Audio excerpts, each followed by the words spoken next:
Ici, les enfants, face à ce rituel, questionnent. Donc on est dans une forme de proposition de trouver le bon questionnement. Le Gaon de Vilna, grand sage, du XVIIe siècle, je crois, ou XVIIIe siècle, dit qu'on peut connaître une personne à la façon dont elle dit ma. On pourrait le dire en français, on peut connaître une personne à la façon dont elle questionne. Quand vous avez quelqu'un qui questionne, vous pouvez tout de suite savoir si c'est une vraie question, quelqu'un qui veut savoir quelque chose, ou si cette question, simplement, elle est une objection. Souvent, les gens ils posent des questions, mais c'est pas qu'il n'y a pas de question, ils ont déjà une réponse. Donc, ils objectent sous une forme de questionnement. C'est-à-dire, ils rejettent. Le rachat, par exemple, dans l'Agada, il dit que c'est quoi ce truc pour vous? Mais pour vous, mais pas pour lui, nous dit l'Agada. C'est-à-dire, il est en dehors du système. Et il dit, bon, ok, vous faites ce truc-là, mais bon, moi je ne sais pas ce que ça veut dire, c'est pas ça pour vous. Il n'est pas concerné directement. On va essayer de voir aussi qu'il y a aussi du sens dans cette question du rachat, si on a le temps. En tout cas, il y a une façon de poser des vraies questions. Poser une vraie question, c'est au moins avoir l'humilité d'attendre une réponse. C'est pas que je pose une question et je sais. C'est moins ça. Donc déjà, une vraie question, c'est une question qui n'a pas de chametz. Vous savez, le chametz, c'est quelque chose qui gonfle. C'est de l'orgueil. C'est moi je sais. Ben, une vraie question, c'est une question qui est en rapport avec l'humilité. Quelqu'un qui est humble, il va poser une vraie question, il attend une réponse. Ce qui est très intéressant, je vais vous faire quelques petits jeux de mots et de lettres à cette occasion. La question juste. La question juste, c'est une sagesse. La sagesse se dit achorma.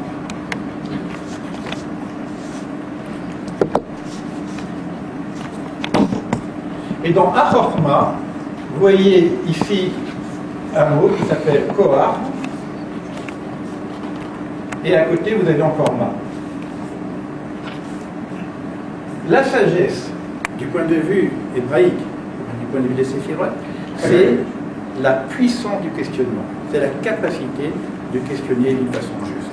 Ce n'est pas les réponses. D'ailleurs, la réponse, on va voir que la réponse qu'on dit teshuva, qui veut dire teshuva, réponse, le mot réponse, ce n'est pas une réponse seulement. La réponse est la chouv he. Revient vers le he. Pose une question en revenant vers la dimension du he. Du he qui est la dimension divine. On est dans une proposition d'éveil spirituel. Donc que ma question est une question qui a un rapport avec le he. Reviens vers le he et pose ta question. Parce que c'est ça le récolère. C'est la dimension divine qu'on ne voit pas. Et, ça, et la réponse, elle est de toute façon toujours quelque part cachée, puisque le he est toujours quelque part sous une voie. Et on verra, on l'a vu plusieurs fois, qu'on est dans une situation qu'on appelle Esther Panim, où Dieu n'est pas révélé. Vous sortez dans la rue, vous voyez la nature, vous pouvez faire un rapport entre Elohim et la nature, mais vous ne voyez pas Hachem, vous ne voyez pas la présence divine. Vous voyez des forces, vous voyez une organisation. Vous pouvez arriver à penser qu'il y a un créateur, un peu comme Voltaire, le grand horloger, ou Aristote, la cause des causes. Mais réellement, celui qui conduit le monde, on ne voit pas. Et surtout lorsqu'on a des problèmes avec la justice divine, on ne comprend pas. Donc, c'est ça un petit peu dans mes réponses, c'est toujours cette direction. Ce qui est intéressant, ce que j'ai découvert en lisant certains livres, que la matzah, pardon, je ne vais pas très bien dessiner quand je reprends ici. Voilà, la matzah, ici, vous voyez un sadé ici, et ma encore. Sadé, c'est quoi? C'est juste. Sadik, c'est dek. La matzah, c'est ce qui est un ma, un quoi? Juste. C'est très intéressant.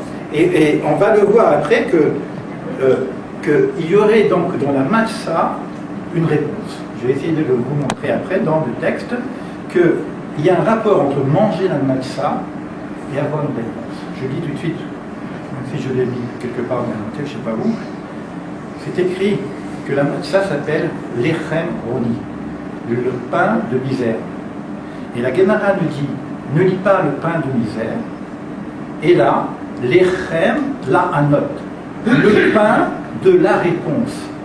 Le point sur lequel on pose beaucoup de questions, et dans ces questions, il y a des réponses. C'est pas n'importe quoi la matza. Donc on va voir quelque chose, je ne veux pas dire c'est magique, mais il y a un rapport entre manger la matzah et découvrir des réponses. C'est pour ça qu'il y a le rituel de manger cette matzah. C'est très intéressant, je vous dis maintenant aussi. Vous allez manger on mange des herbes amères pour nous rappeler l'amertume du temps. Or, et on a un rituel de manger tout à couder. Pourquoi couder? Pour faire une forme de théâtre, de jeu théâtral où on est libre. D'accord? La Guémara nous dit, mais comment je peux jouer la liberté alors que c'est encore en prison quelque part? Comment je peux faire la gada la nuit? Donc je vous expliquerai un petit peu le rapport entre faire la gada la nuit, c'est-à-dire au moment où on n'est pas totalement libre, et le fait que, bon, c'est un rapport, je reviendrai sur ça. Mais la question c'est que l'amertume, je ne la mange pas allongée, je la mange droite. Pourquoi? Et je la trempe dans de l'eau salée, qui rappelle les larmes que nous avions eues en Égypte. Je ne peux pas avaler d'une façon concrète la souffrance. La souffrance, il reste ici. Je ne veux pas jouer de l'homme libre au niveau de la souffrance. Et pourtant, à un moment donné, on va manger l'amertume allongée. À quel moment on va manger l'amertume allongée? Lorsqu'on va faire le petit sandwich, on appelle le korer. C'est-à-dire qu'on va mettre l'amertume à l'intérieur de 2 morceaux de galette. Et c'est quoi? Quelle signification il y a? C'est-à-dire que le mal que j'ai eu, le maladie, les mots que j'ai vécus, m'ont donné sens. J'ai trouvé du sens par la réponse de la matzah. Du fait que cette amertume, je la mets entre 2 morceaux de matzah qui symbolisent la liberté et qui symbolisent la réponse, j'ai compris quelque part le sens de ma souffrance. Et cette souffrance qui fait partie de mon processus d'évolution, à ce moment-là, je peux manger allongé. Et je vais manger le korer allongé. C'est un symbolique très très fort, parce que c'est tout le problème que nous avons aujourd'hui du sens de la souffrance. Et j'y viendrai, puisqu'on va parler de logothérapie, quelque chose qu'on n'a pas de toute façon avalé aujourd'hui, et c'est pour ça qu'on est toujours en Égypte, c'est la souffrance de la Shoah. C'est très important de voir aussi qu'il y a encore cette chose-là qui est devant nous, et de ça on n'est pas sorti, parce qu'on n'a pas de sens, on n'a pas de compréhension.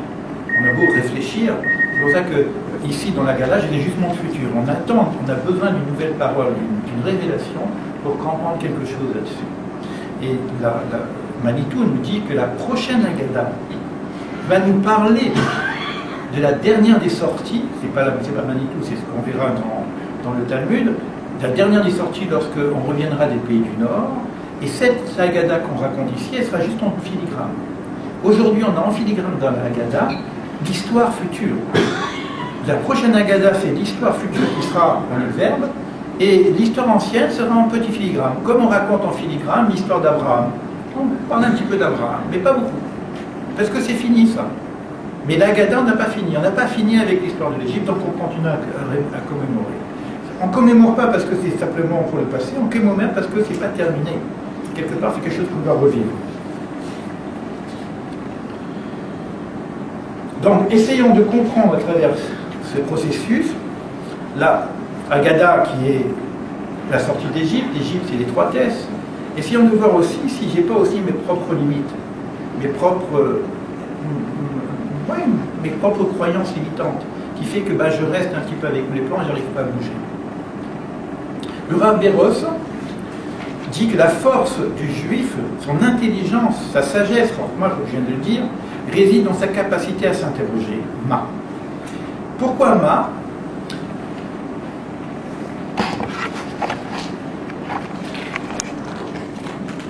Parce que le ma, au niveau de la Kabbale et de la création, c'est l'essence de l'être humain. L'homme créé, on l'appelle Adam.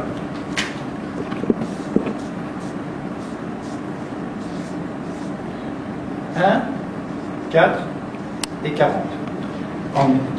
Dans la symbolique hébraïque, les lettres ont des nombres. Il y a un rapport entre la valeur numérique des lettres, c'est aussi un code avec des nombres, et entre le mot et son nombre. Et quand je trouve un mot qui a le même nombre, ben je fais un lien entre les deux. Ça s'appelle la gematria. Alors ça fait 45. Et ma, 40 et 5, ça fait égal 45. Donc ça veut dire retrouver son vrai questionnement, c'est retrouver sa nature. Si vous prenez un enfant, la nature de l'enfant, c'est pas de prendre du lait. Évidemment, le corps, il a besoin de lait. Mais il regarde le monde. Et il nous questionne sans arrêt, l'enfant, pourquoi ça, pourquoi ça, pourquoi ça. On lui dit, bon, laisse tomber, c'est pas grave, on coupe le truc, on lui casse le mât. Et après, quand on l'emmène à l'école, on va l'interroger et on va on va voir s'il a une bonne réponse, mais on ne va pas regarder ses questionnements. C'est-à-dire qu'on va réduire son mât. La vraie nature, c'est l'éveil de la conscience, c'est l'éveil du questionnement. C'est ça qu'on doit apprendre dans la Haggadah. Et quand je sais questionner, quelque part, il y a un shefa, un influx qui vient, qui peut me donner des ouvertures vers des réponses. Le Tikkun HaZohar, donc un livre de Kabbale très profond, le livre de la lumière, on peut appeler ça comme ça, dit que la royauté, c'est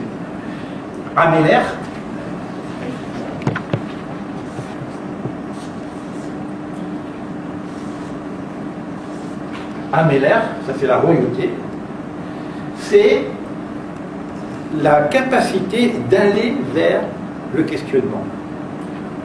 Vous avez ici l'air va. Quand c'est Abraham qu'on lui a dit l'air lecha, va pour toi, va. Et finalement il part. L'air vers quoi? Vers le ma, même et. Ça c'est la royauté.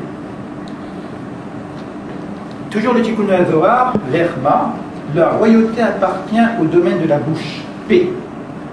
Alors, on va travailler sur la bouche P.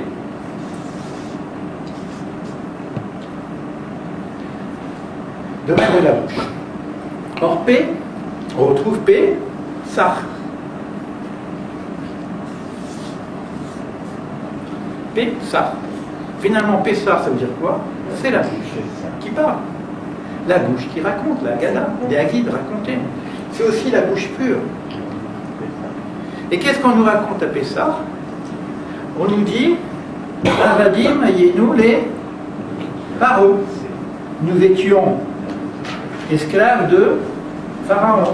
Or, Pharaon s'écrit comment?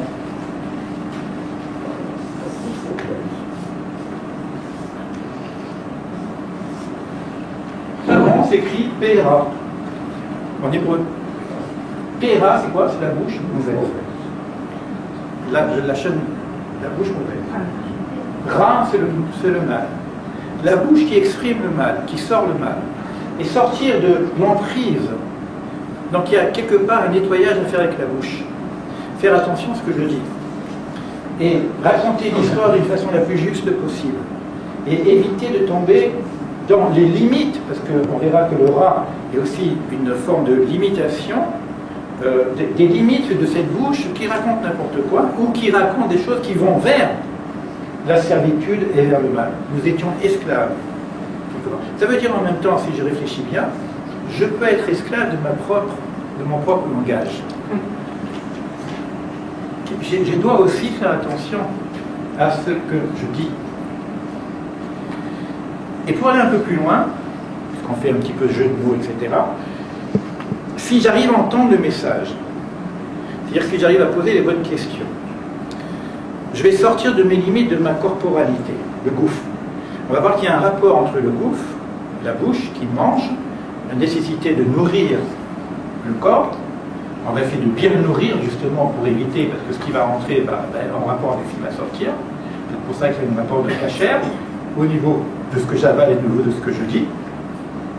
Et si j'arrive à travailler sur ce niveau-là du langage, vous voyez très vite le rapport avec la thérapie.